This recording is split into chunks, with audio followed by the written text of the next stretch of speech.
I saw President Trump said your prime minister called him Thursday and they just never connected. I mean, are tensions that high? Well, it seems that our trade negotiation has broken down to the point where Donald Trump is not even accepting Mark Carney's telephone calls. Welcome back to the Canadian Shield. My name is Sterling.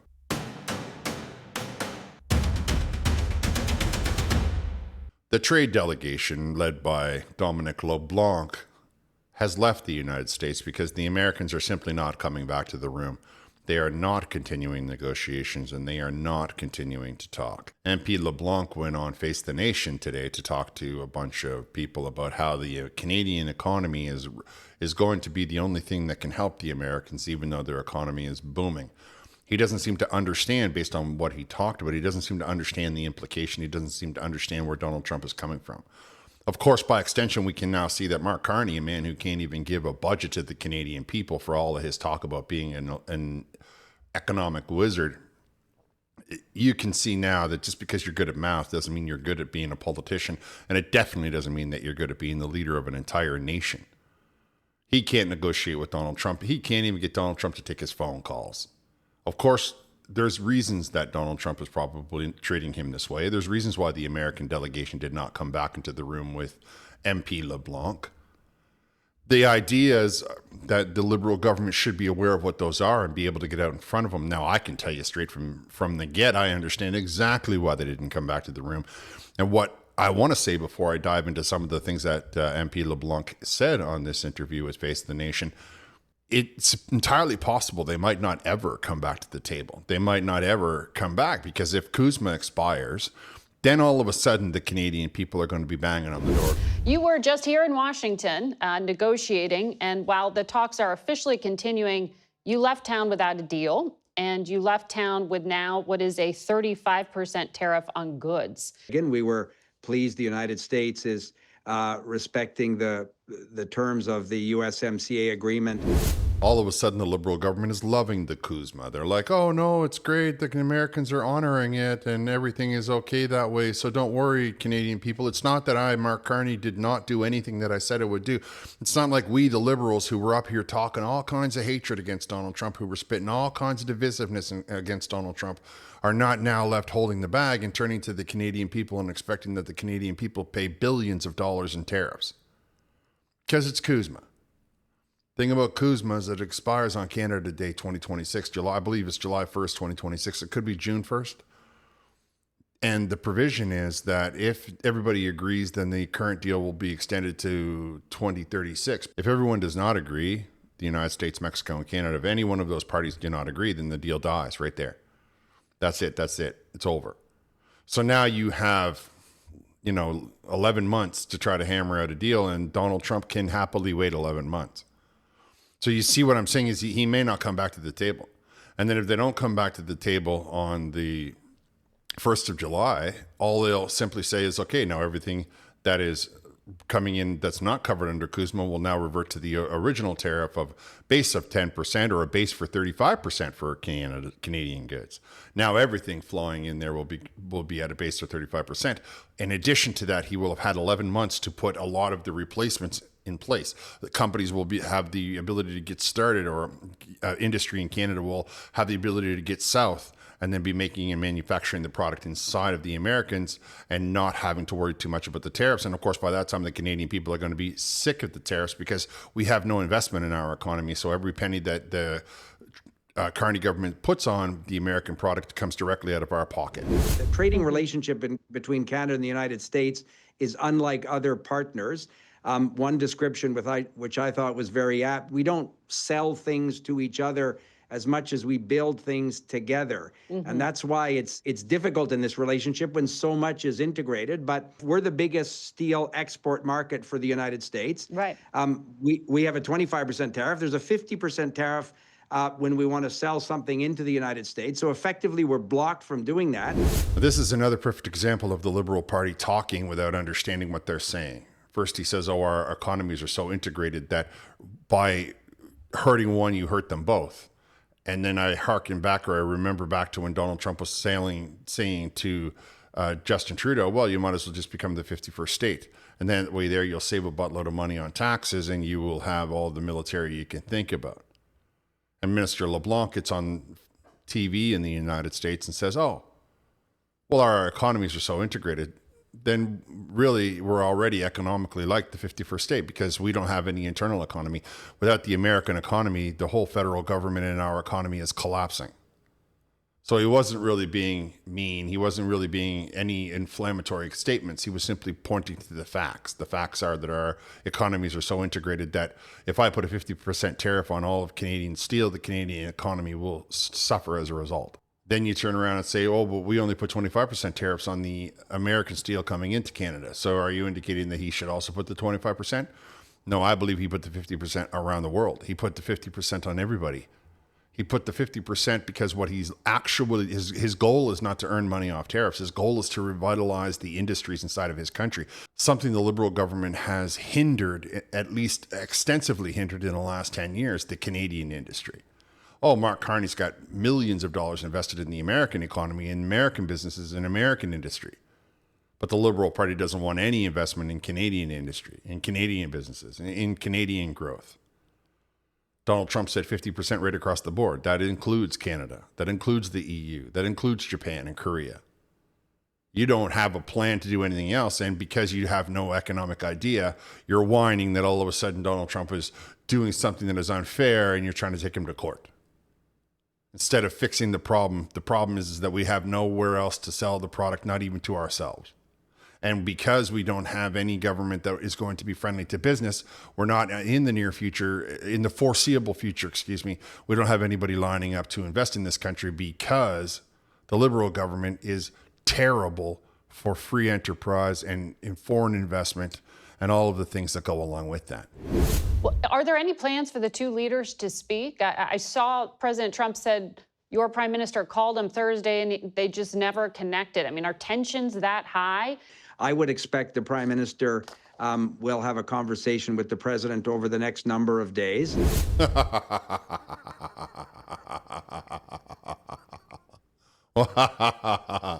Oh, what a bunch of cope, and all wrapped up in one of the vaguest statements you could make.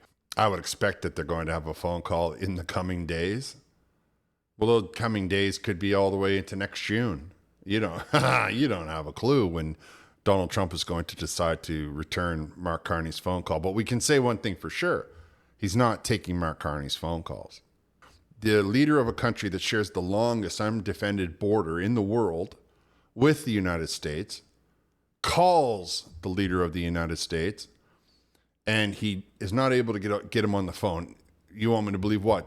What did they say? Oh, he's in the shower. He'll call you back. I mean, what did he say exactly? And why is it when Donald Trump, let's just say for the sake of argument, he was, right? And maybe he was in the shower, shaving and having a great old time, rubber ducky style. When he got out of the shower and he heard that the leader of Canada called him, he didn't call him back. Now, Donald Trump is negotiating and he doesn't want to talk to him. And I would imagine that has a lot to do with the steel and the dairy and many of the other non-tariffed items that the Americans want free access to the market. They want free access to our market. They want unfettered access to our market, which in many ways is probably better for Canada because they have the ability to come up here, put an industry in Ontario with the eye of selling it across the western part of the country, with the eye of selling it across the eastern part of the country.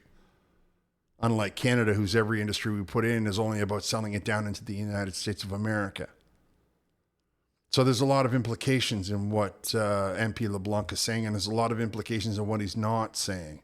But we can say with absolute certainty that Mark Carney cannot get a hold of Donald Trump. He cannot handle a negotiation with him. His elbows are far, far down, and the only thing that's up in the air are his hopes and dreams and wishes. Mark Carney is not the man for the job. Donald Trump is making a laughing stock out of him, just like he did out of Justin Trudeau. Of course, it's a little bit different because Justin Trudeau doesn't claim to be an economic wizard, whereas Mark Carney, his whole campaign was, I'm going to be able to make a deal with Donald Trump. And here we are creeping up on, now we have an 11-month timetable until CUSMA expires. And then what will happen? Will the Liberal government be ready? Or will they just continue to charge tariffs? It's already going to cost Canadians billions of dollars in tariffs. The think tank MEI recently released a report on the tariff collection of the Mark Carney government. And there are a couple. I'll leave a link to the article, to the report in the description. But there are a couple of things that we need to look at here that are very significant. The Finance Department, Canada's Finance Department, latest numbers show 179.8% increase in tariff collections when compared with the previous year, the result of Ottawa's response to the U.S. tariffs. So that's an additional 180% Canadians are paying into the economy that the Ottawa government doesn't have to take. They're only taking it out of spite. And they're taking it because they want you to believe that they're taking it because it's all Trump's fault. But really, it's you and I that are paying for that. See, that's one of the primary differences. I'll get to that in a second here. This works out to $91.50 in new taxes paid for every Canadian household for the month of April and May. So you were already behind, and now you paid an extra $100 out for each month. If the trend persists, Canadians can expect to pay an extra $99.1 billion in new taxes over the course of this year. This would represent $549 in extra tariff costs per household by the end of the federal government's budget year of March 31st, 2026. Canadians are already being stretched thin. A recent MEI ISPAS poll, 77% of Canadians said that retaliatory tariffs on American goods contribute to raising the price of essentials at home. We can see from that report that the Liberal government doesn't care about giving you a tax break. They don't care about the financial situation that you're in. They are using it as a smokescreen to drain all of the money out of you. I mean, you imagine in your mind the amount of pride the Liberal government took in saying that we're going to give you $400 off over the course of a year if you were a family of two and both of you were employed. And here the tariffs they're putting on has already generated nearly $600 out of the average worker's pocket. So that's $1,200 for the same household. And all of a sudden we're like, hey, wait a minute. Where's our money going? Where's it going? What are they doing with this money? Oh, we're going to give it to the steel industry. The steel industry? Really? The steel industry is getting the money? Because the steel industry is not paying for the money. They're not giving you that $9 billion. We are giving you that $9 billion. And we don't have the $9 billion to pay. We don't have that kind of money. So if the Liberal government was really worried about the Canadian population, they would just stop putting tariffs altogether. Of course, that would be the same as the open market. And that's the problem. The Liberal government, right? The Liberal government is not doing right by the Canadian people. They are simply draining us dry even further. And now they're laughing at us all by trying to say, oh, no, it's not that we, the Liberal government, are putting the tariffs on. It's that Donald Trump is a big mean meanie. Some of you out there might be trying to convince yourself that the tariff is a tariff is a tariff, and that the two systems are simply identical and they're playing against one another. And I'm here to tell you that you're incorrect in that assessment and that nothing could be further from the truth. They are both called tariffs, and that's where the similarity ends. We have two very different approaches. For the Canadian side, we're not charging tariffs on every product coming in from everywhere all over the world. On the American side, they are charging a tariff on every product coming in from all over the world.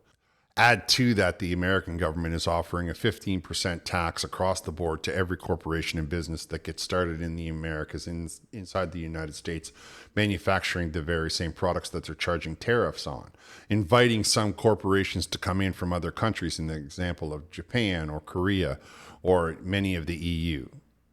And yet, if you manufacture the product inside the borders of the United States, it doesn't matter to him where your head office is. So long as you're making the product inside the United States, you won't be charged any money extra and any tariff on the manufacture of that. Here's the shovel. Let's put it in the ground. Corporate taxes are inexpensive, and we got companies running all up and down the country giving their own electricity to the infrastructure so that you will be able to capitalize on that, making the United States of America very friendly to foreign investment, $16 trillion and counting, as well as businesses getting up and running in the country proper. On the other side of it, Mark Carney is charging tariffs on America out of spite. The Carney government has horrendous expenses when it comes to the regulatory things that a corporation must do to get started in Canada. Mark Carney is watching as the industry flies south with his draconian laws and his absurd, ridiculous environmental regulations. Canada is not friendly to business. We have some of the highest corporate taxes on earth because, that's how they charge people. That's how they get people to pay for other people's services. They use the socialist system, and it destroys business, and it is destroying free enterprise, and it is destroying Canada.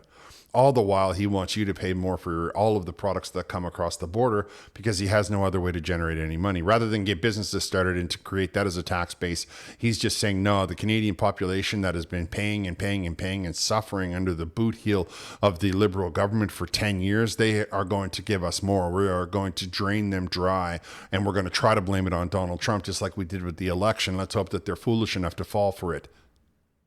So you can see the differences between the two. One is friendly to business. One is enticing business. One is encouraging business.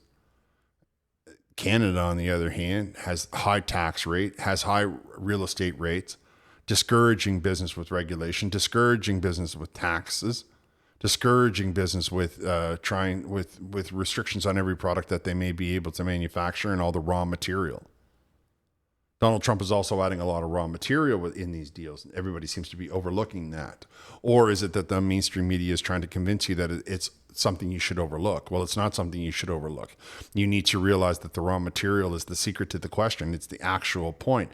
And the raw material that manufactures these cars that come out of Canada will have the additional tariff so that those companies can start to get that exact same raw material out of the United States. The United States also has a lot of aluminum, a lot of steel. They have a lot of cars, but they sell a lot of cars.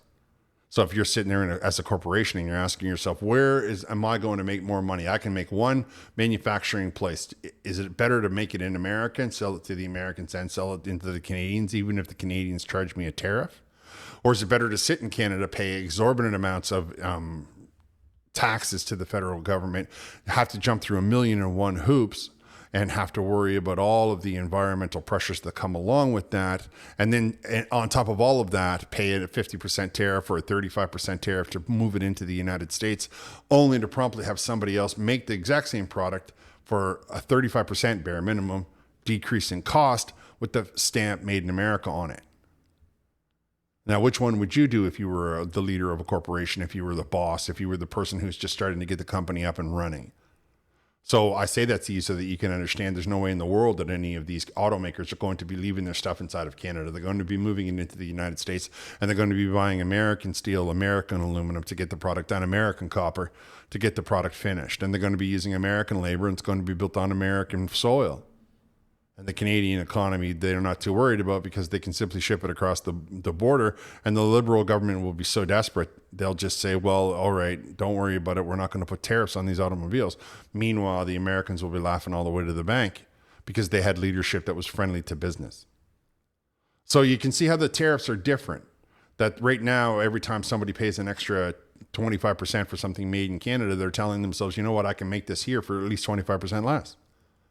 And every time that same product gets turned away as it crosses the border and the individual who's trying to move it across the border from Canada into the United States pays that extra check, they're like, I wonder if I could just save that money and move down into the States and build it. Here's the land. I'll just couldn't make my product down there. I'll go down there right now 3 months ahead of time, and I'll hire local staff, and sooner or later I'll be able to move my wife and children down. It's not the same at all. Like I said, the similarity ends at the word tariff. One side of the coin is doing the best thing that he can do for his people, his population, and he's trying to enrich the entire nation. The other side is trying to keep everything the way that it's always been because they are the ones that benefit from it, and we are the ones, the Canadians, the commoners, we are the ones that suffer from it. That's why they're so resistant to change, because they don't, A, want to lose control of all of the stuff that they have, and B, they're afraid that you might have just as much money as they do, and that will impact and influence the way that you talk to them. They're trying to keep you under their thumb, trying to keep us under their boot heel, because that's the only thing that they ever understand. I've told you once, and I'll say it again, that's one of the reasons why politics never changes in Canada, because they're the ones that benefit. They are the ones that get the most benefit from all of this chaos, from all of these problems that the Canadian population is suffering through. And every time the Canadian people say, hey, that's enough, well, the Liberal government pulls out their private security force, the RCMP, puts them in the street on horses, and the next thing you know, well, you remember. And that's why I tell you that the Canadian government is doing Canada a disservice by charging these tariffs onto products that we cannot get in Canada. All right, I'm going to wrap here. I want to thank you for listening. I'll talk to you next time.